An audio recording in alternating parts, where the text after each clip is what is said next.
Problems are just opportunities in disguise. What the world needs is help. People want help. If you can find out a way to help people, the money will come.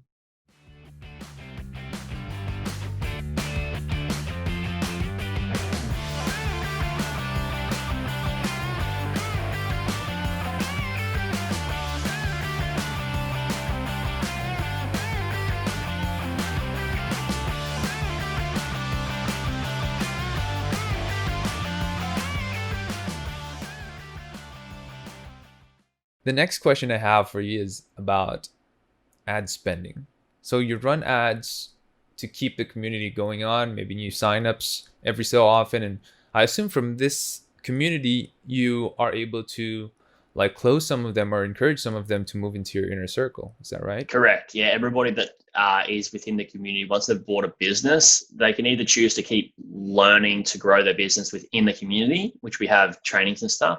But if they want some more personal strategy one-on-one, then they go straight into the inner circle. Got it. And work with me closer. Yeah. Ad spending is something you're familiar with, being in the digital space for a long time. And I own a digital marketing company. And I wonder, in your case, has pay-per-click or CPC gone up or down, cost per click? What has been happening? Yeah, good question. For me, it's ads have been cheaper. It's been cool. It's been really good. Oh, that's good. Yeah. I've noticed. So I do content marketing and remarket to my content and remarket people who've viewed my site, as you know, with the pixels and all that fun stuff. You'd know so much about this, which is cool.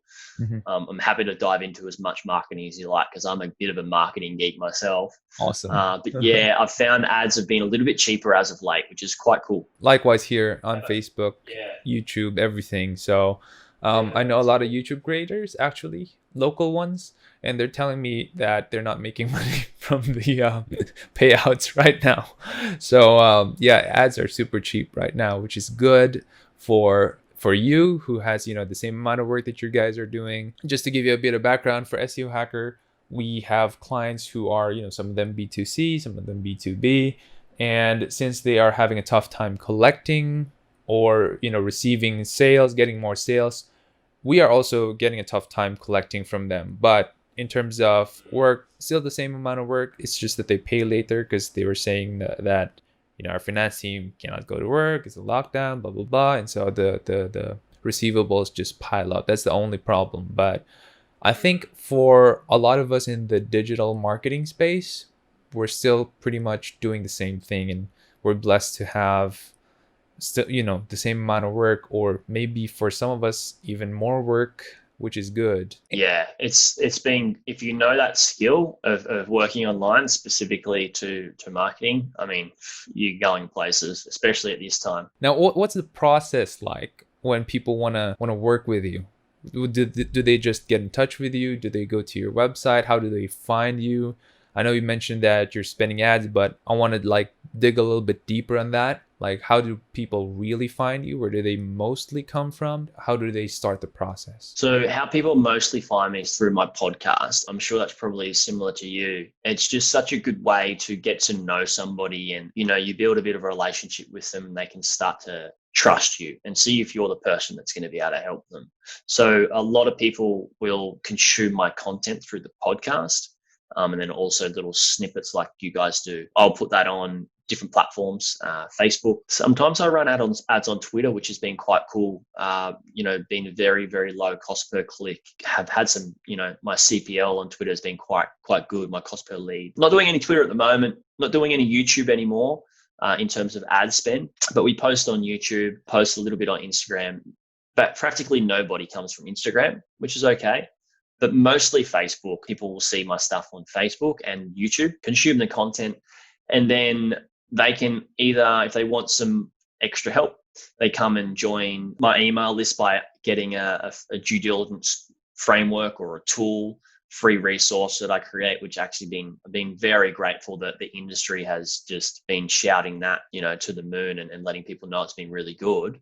So quite a lot of opt-ins, still a bit of email marketing there, but those people who don't opt in, they can come to the site. We do some remarketing, and when people feel like they're up to join, they can just join. You're probably the first person I know who tells me that most of them come from the podcast. For me, podcast is mostly a work of passion. I make nothing from it.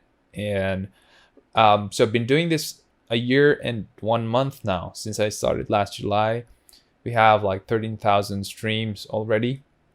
So, but like my business is SEO, it's B2B. A lot of people find me when they hit up the keyword SEO Philippines. So ranking there just at the top. So that's really where most of my leads come from. Yeah, but the podcast hasn't really gotten a lot for me, but it's good to know that it has gotten for you. Maybe that's something that I should be, thinking about, and how I can utilize all of the episodes that I also have. Yeah, I think the podcast, I mean, people that make money online space, a lot of people are quite skeptical. And I'm really into content marketing in terms of just putting great value in front of people and letting that speak for itself. And I started the podcast to promote my community and to promote my course and bring people in that way. I used to have a different route where I used to have a sales team where we do direct response ads, and we just have them on the phone and teach them a lot of stuff through phone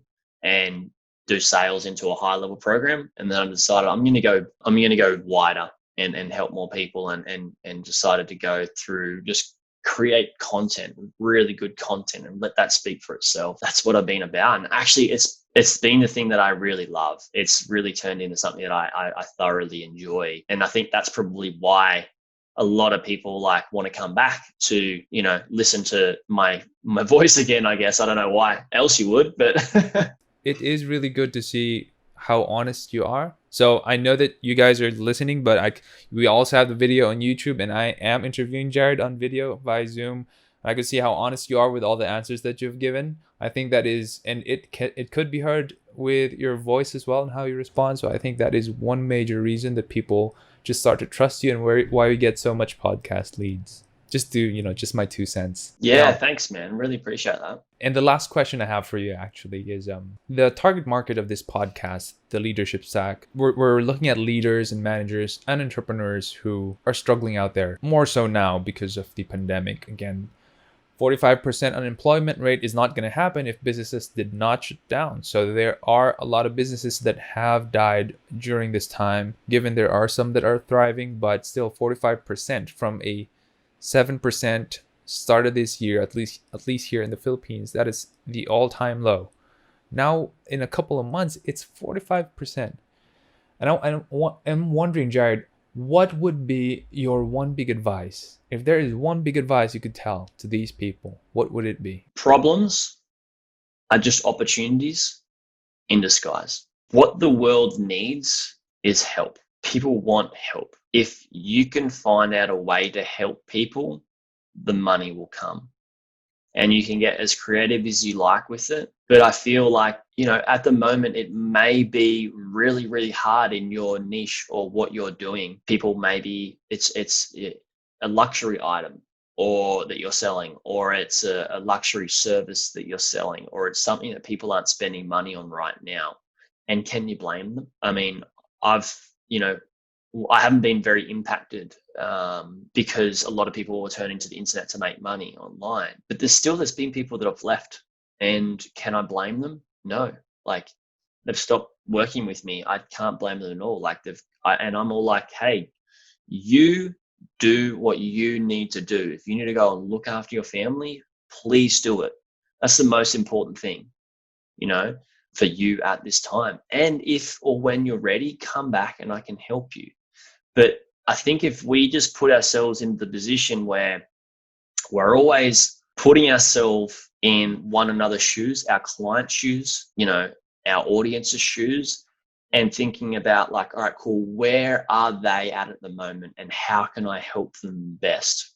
How can I serve them the best? And when you can do that, people would appreciate it, and you'll get paid for that, right? Sometimes it may not be monetary. Sometimes it's love. Sometimes it's, introduction to somebody or a referral or something like that. It may not come in the form of cash that and I think that's probably, if there's one big thing I would say to entrepreneurs that are struggling right now is that if you're to think about how can you help people right now and serve people with what's really important to them, what they're really struggling with, then everything else can just wrap around that. Amazing. Well, Jaryd, I personally have learned tons from you. And I want to know, aside from your website, where else can people follow you and where they can find you? So aside from my website, let's say YouTube, you can go to YouTube. You can type in my name in YouTube. Facebook, you can type in my name in Facebook. Also on Instagram or LinkedIn, you can check me out there. But if anybody has any questions at all, they can just email me through my contact page on my site or through any of those platforms as well. And yeah, if anybody needs any help or questions, then just let me know. I'm here. Awesome. And we'll have your links in the show notes. You are everywhere. Well, Jaryd, thank you so much for your time. We are better for it. Thank you so much. I greatly appreciate this chat, Sean.